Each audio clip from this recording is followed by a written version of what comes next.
Good morning, everyone. So let's get started. It's soon 9-ish o'clock.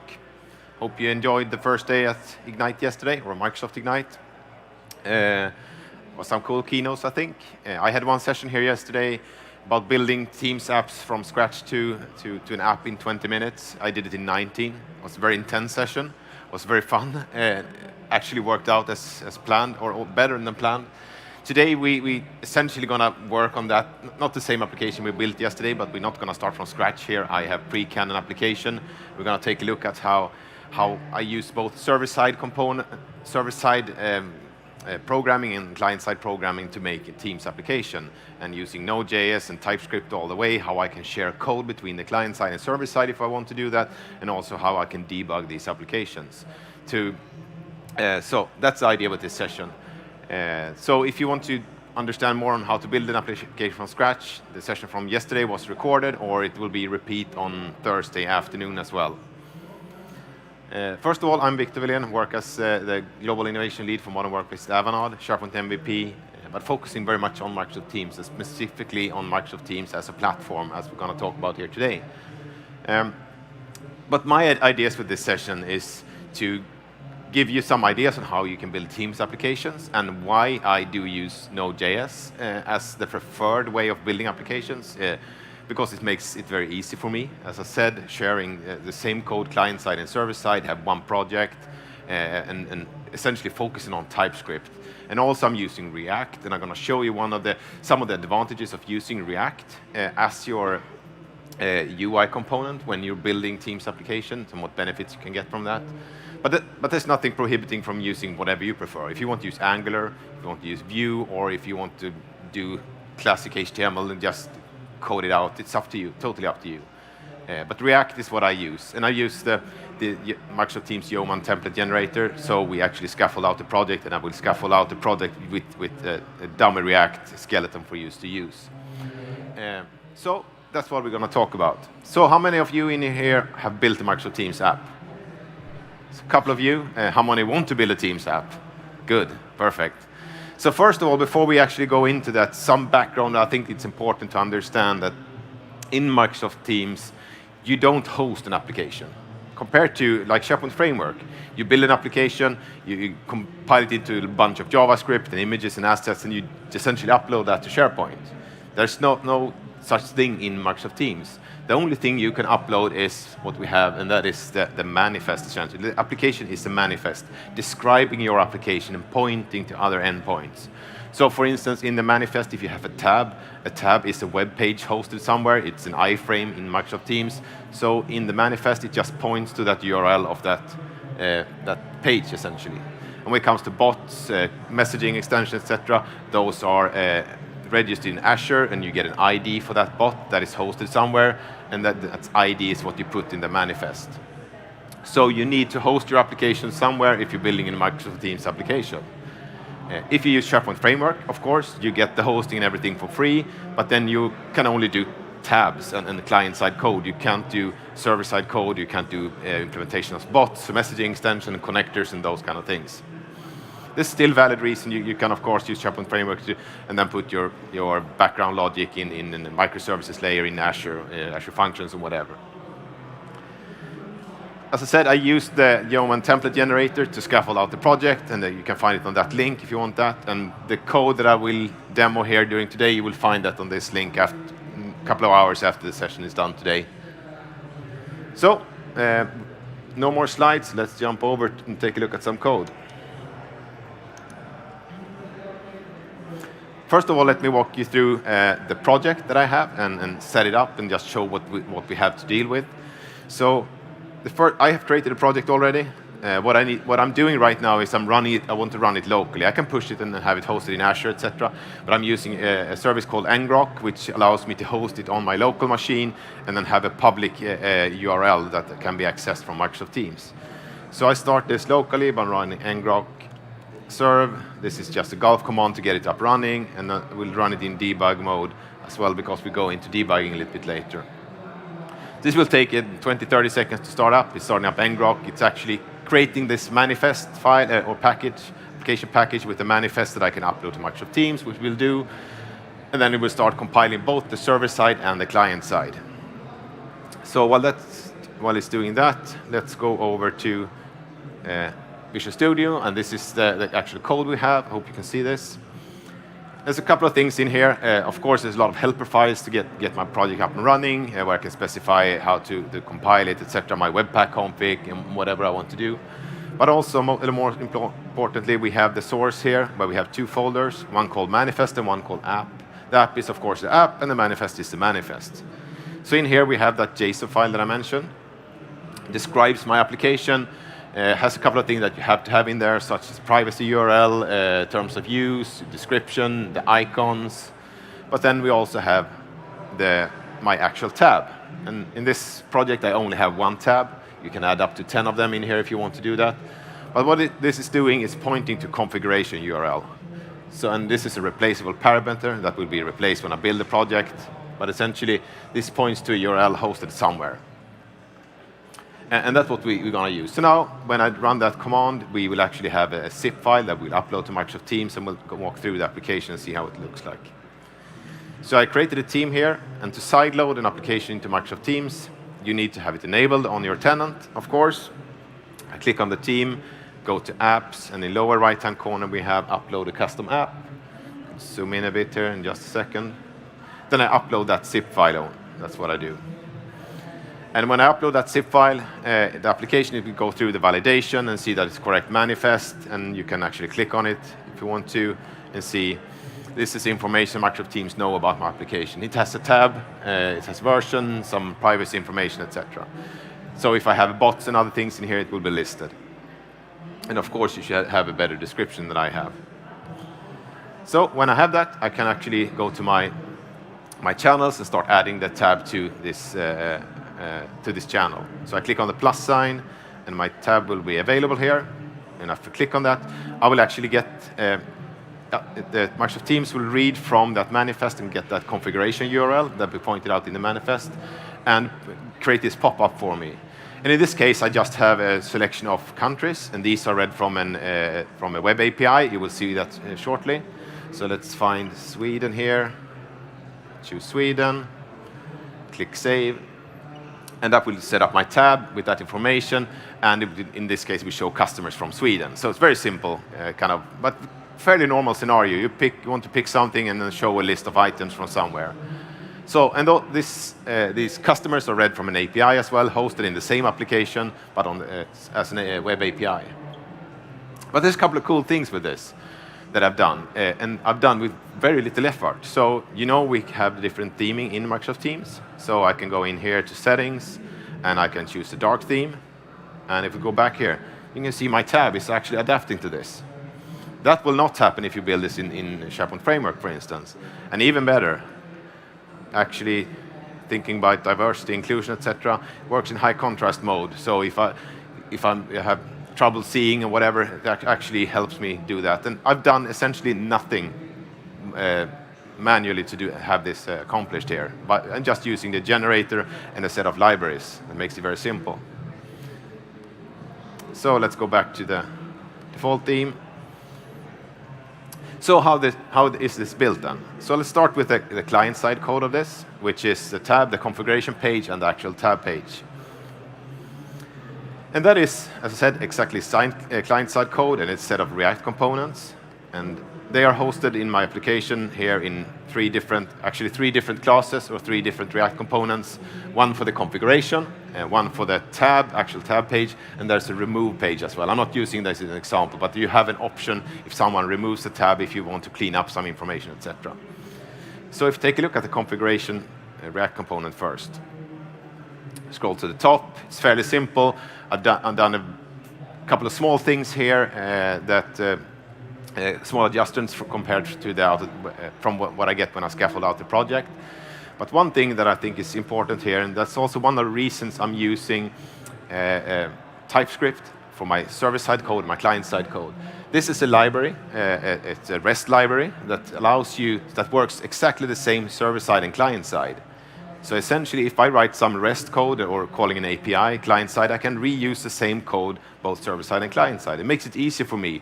Otherwise, typically when you write client-side code for calling out the web API, you use fetch or something, the JavaScript fetch, and you're running server side, you use request or request node request or some of those objects. But this is actually a library created by the Azure team that allows you to write client-side REST code, client-side and server-side REST code in the same way. And it has some really cool features as well.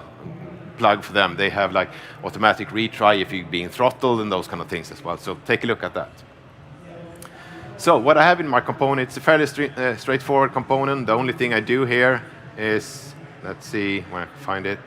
It's essentially down here. I load my clients or customers. So I'm using this REST client, calling into my API/countries to get up the countries and drop down you saw when we configured it, and just store them in my React state here. So if we go down to the render part of this, how it's actually rendered, and this is sort of the magic when it comes to switching those kind of themes. I'm using a library, a JavaScript library, a React JavaScript library called Stardust, or it actually was called Stardust. It's now called Microsoft Fluent.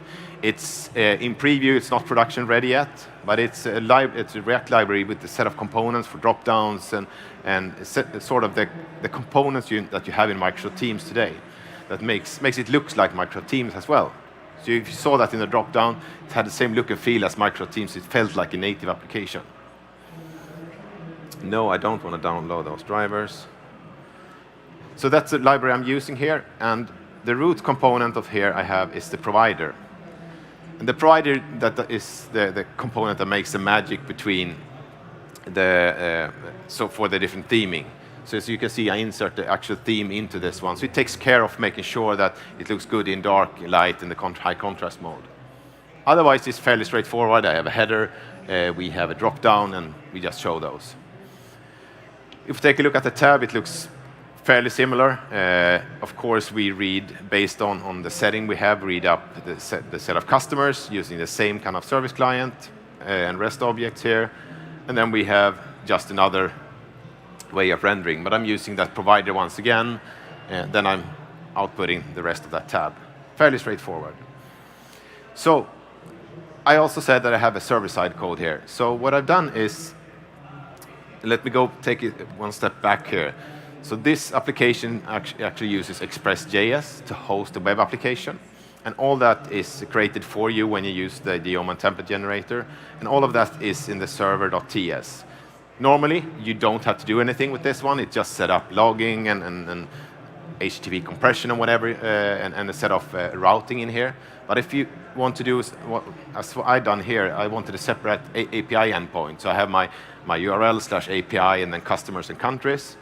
So what I've created is a custom router. So if you scroll down a bit here, what I added is essentially a custom Express router here for API.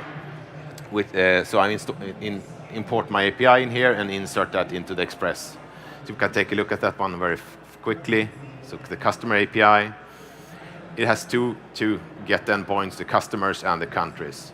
Fairly straightforward. I'm just reading from a JSON file here, but it could read it from your line of business system or whatever you have. But the idea here is I have everything in the same application. I could, of course, host this in Azure Function if I wanted to, but for me, it's a simple thing, one thing to deploy. So when I deploy this to Azure, to an Azure web app, I deploy everything at the same time. Of course, you should add, if you do build an application like this have some kind of authorization or something on those API endpoints. I haven't done that, just for the demo's sake here. But here's another interesting thing that I do then that I can reuse between the server side and client side. So I have a definition of my customers in here. So that's a TypeScript class, which has the first name, last name, and those kind of things. It has a method as well. And since it's TypeScript, I'm using both server-side and client-side. It means that I can import this and reuse the same definition of a customer, both client-side and server-side. It makes it easier for me to define those kind of things. So, for instance, in the customer API here, you can see when I do the filtering, I actually cast it to the customer type, so we know that it's like that. And we should have even in the, let's go back to so the customer card here is the same kind of thing. I'm using the customer object or the class here, so I know what's defined. And so I can reuse those kind of things across client-side and server-side. there's some issues then. How do you debug these kind of things? And I wish it was a little bit better than it actually is. And you could, hopefully in the future, we could actually set it up. So let's start with the server-side debugging, and that's the simple thing to do in using VS Code. So let's go into our customer API here. We have already set a couple of breakpoints. I just use the debug for the server and connect to the right process. Should be up and running, yes. And if we reload the page here now, it will stall, and we will see that we can actually go in and debug the server-side code here. Since Visual Studio Code actually can debug client-side code as well, and we can actually set up. I'm going to show this, but it will not work. Sorry. I can actually do client-side debugging, so I can attach my client to the browser as well, which means I could do both client-side and server-side debugging inside VS Code. But the problem with Microsoft Teams is, let's go back here, your application is running in an iframe, and you're not allowed to debug an iframe within an iframe within that process that you're debugging. Unfortunately, that's a known bug with both, or bug or feature with both Chrome and Edge. So unfortunately not, but it's fairly easy anyway. I deployed this with deployed the application with the source map files. So what I can do here is I press F12, and then I can actually just, as you can see here, these should close down these first. I said it's an iframe, so what I need to do is actually find that iframe first. So it's called embedded page here, and here you can see that is the URL of my application. Then I go down here, and you can actually see here's a webpack or a source map, set of source map files for my application. So I actually can go on in here and find my TSX file even. So let's go to the tab. And here I can set breakpoints, which means I can do essentially both client-side and server-side debugging at the same time. No, it's not perfect. It's not in the same, I'm not doing everything in VS Code. But if I reload here now, reload the page, or reload the tab, make this a bigger reload, you will see that it first stops in the client side, in the browser in this case. I can go forward, I can start inspecting the different variables and objects in here. If we click play, and this we will see here, you have the send request where I'm posting the request to the server, and we have a breakpoint just after that. So if I resume there, we will see, okay, did I stop the debugging here? Yes, I did, sorry. Let's run it again. Let's do it again. Reload that one. And then we click play once more.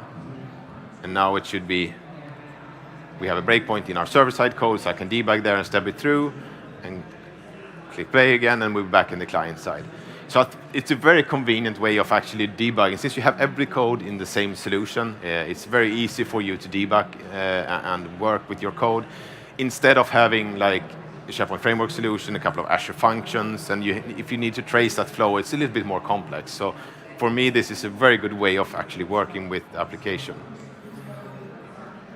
And a couple of things that we've done as well with the generator in the latest releases. So if I were to go in and, let's say, modify this API router we have in here, so we just insert a new line, click save. What's happening in the background, it's in the bottom here right now. It's actually detected that I did modify a server-side file, so it will only recompile the server-side code and then restart the application. And the same kind of thing, if I modify something on with the client-side code, it will modify that and then rebuild the client-side code, and I just have to reload my application. So it's a very convenient way of building application and have a great workflow setting this up.